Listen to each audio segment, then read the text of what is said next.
Right.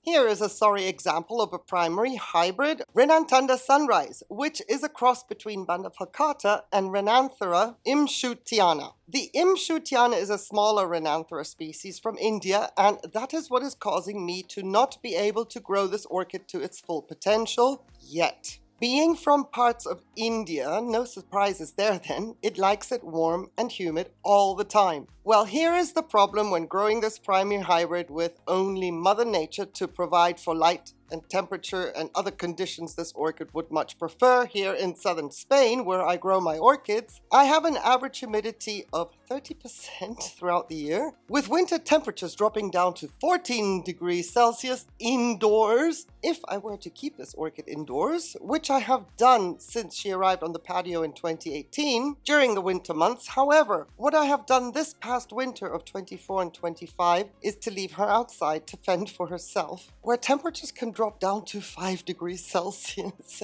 And this is not by choice, trust me. It's just that I have personal physical limitations that make it impossible for me to move her in and out during the winter as I used to do in the past years. So I was ready to lose this orchid, but hoped I would be wrong. It would appear that, so far, she is coping. And I credit the Vanda falcata parent for giving this orchid a form of hardiness, and the fact that I have her positioned in such a way that the first lick of sunshine will reach her as soon as day breaks, so that she can warm up as soon as possible. Now, these two factors were sort of, in my mind. I was just hoping I would get away with it. It goes without saying that she is a shadow of her former self compared to what she looked like when she arrived. Initially, I had her in a basket with lava rock only for the first year. And then after the first year with me, it became clear that the consistent misting would pose issues, risking stem rot. So I switched her to leca and self-watering in the hopes of creating a higher humidity microclimate around her leaves. You can tell that regardless, she's not growing to her full potential, and the leaves are a fraction of what they were and what they should be.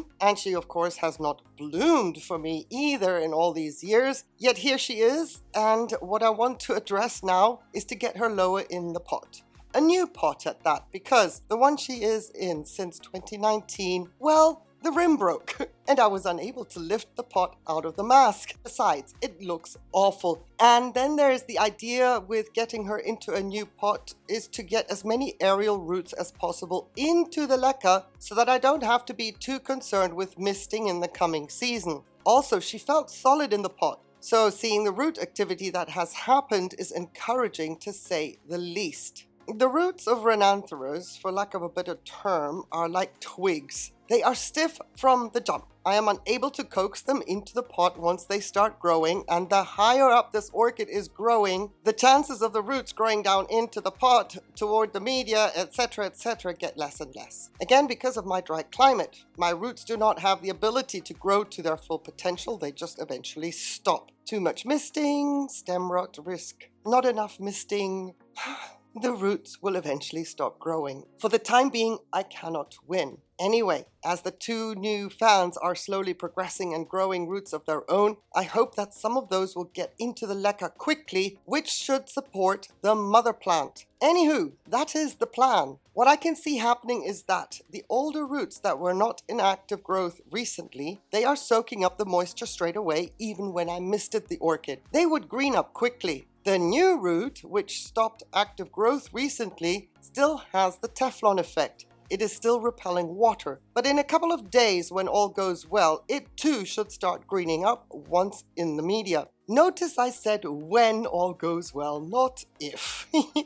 There is one minor detail I want to show you because that new aerial root was so stiff and hydrating it to the point of being more supple was not an option. I do have a little crack at the top of the root where there was a lot more tension, even though I was as gentle as I could be. But small cracks in the velamen like these are not detrimental to the root itself. It will not fail because of that crack. The stele in there is still intact and the cortex tissue is only compromised a fraction. I am encouraged by the active roots, the viable roots in the pot. That gives me peace of mind, and I like her being this low in the pot. and I almost forgot that the pot itself was flooded with water to help the leca disperse easily without me having to jiggle too much. So let's just strain that and give this orchid some CalMag with a touch of seaweed so that it understands what I'm asking of it. As in, grow, do better with the limited means that I have to make you happy. And several days later, case in point, the newest aerial root is taking in moisture. Long may it last, and maybe, not that I can prove it, but maybe that growing tip will activate once again, because this orchid is in actual fact in active root growth, as can be seen by the new fans growing their roots. So Renanthera citrina is also outdoors throughout the winter for the first time and keeping my Renantanda sunrise company, just so neither of them think that I have singled either one of them out. At the point of filming, we have 7 more weeks to go before temperatures are somewhat agreeable for these orchids again, so fingers crossed I have the right balance based on where they are placed. I hope you enjoyed this quick video, seeing an orchid that I rarely feature on my channel. I appreciate you watching and watching to the end. I would also really appreciate a thumbs up. Please take a moment to also subscribe to the channel. Muchas gracias. Saludos from Spain. Have yourself a wonderful day, on the one condition though, please, that you stay safe. Take care. Bye.